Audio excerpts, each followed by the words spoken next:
United States is sending more F-15 fighter jets and other air assets to the Middle East amid rising tensions with Iran. But military analysts are asking a big question. How would Iran respond if those jets were used in operations against Tehran or its allies? Would Iran just sit back, or could it counter with its own weapons? Now we break down the land, air, missile, and electronic warfare capabilities Iran could bring to bear, and what that means for regional conflict dynamics.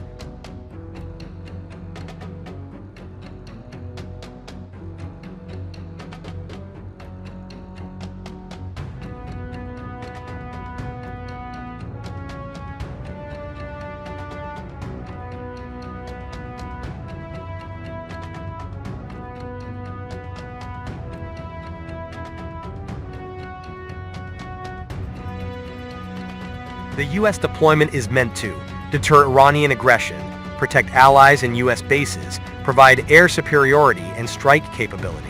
F-15s, especially F-15E Strike Eagles, are highly capable.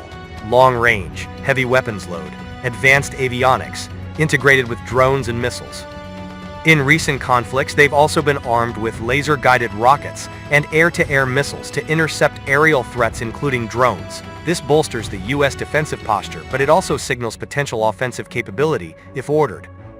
If deterrence fails and conflict escalates, Iran's most credible response would almost certainly be through its missile forces. Iran boasts one of the largest ballistic missile arsenals in the region, with multiple families of Fateh 110 or Zulfiqar missiles, Sajil medium-range ballistic missiles, Qadr and Khorramshahr long-range systems. These missiles are designed to strike bases, infrastructure and military targets far beyond Iran's borders.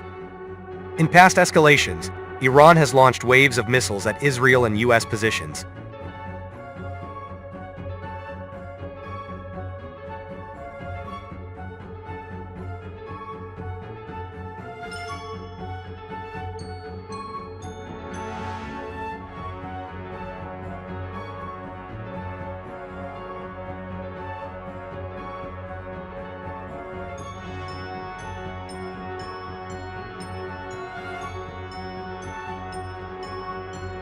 Iran has also been developing more advanced systems such as hypersonic glide vehicles, weapons that are extremely fast, maneuverable, and hard to intercept.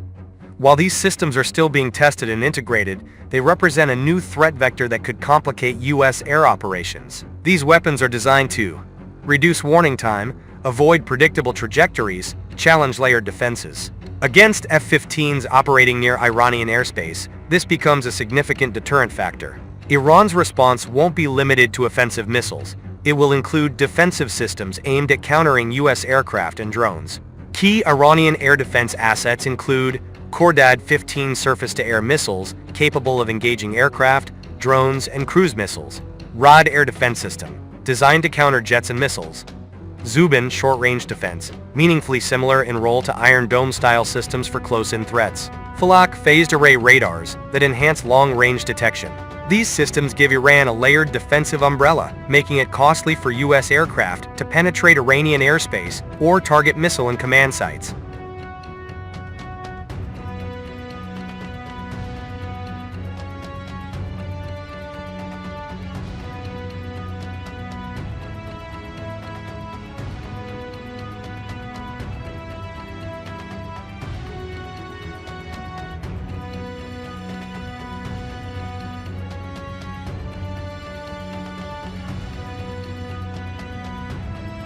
Iran has invested heavily in unmanned aerial systems, UAS, producing drones that are used both offensively and defensively. Iranian and allied drones can swarm and saturate defenses, carry explosive payloads, gather intelligence over long ranges. In past conflicts, Iranian drones enabled persistent ISR feeds, distraction salvos, targeting support for ballistic and cruise missiles. Against F-15s and other U.S. aircraft, Iranian drones could make air superiority operations more complex, forcing U.S. pilots to engage a variety of threats simultaneously. Iran's military doesn't just rely on missiles, it is integrating electronic warfare, EW, and airspace denial techniques. Tehran has shown capabilities to jam radar and navigation systems, confuse targeting sensors, degrade ISR assets. This complicates the operational picture for U.S. forces relying on GPS, radar, and networked engagement systems. In a full conflict, Iran could exploit EW to mask missile launches, disrupt targeting, and force U.S. aircraft into reactive postures. Which Iranian weapon system do you think would be most effective against U.S. air power missiles, drones, air defenses, or electronic warfare?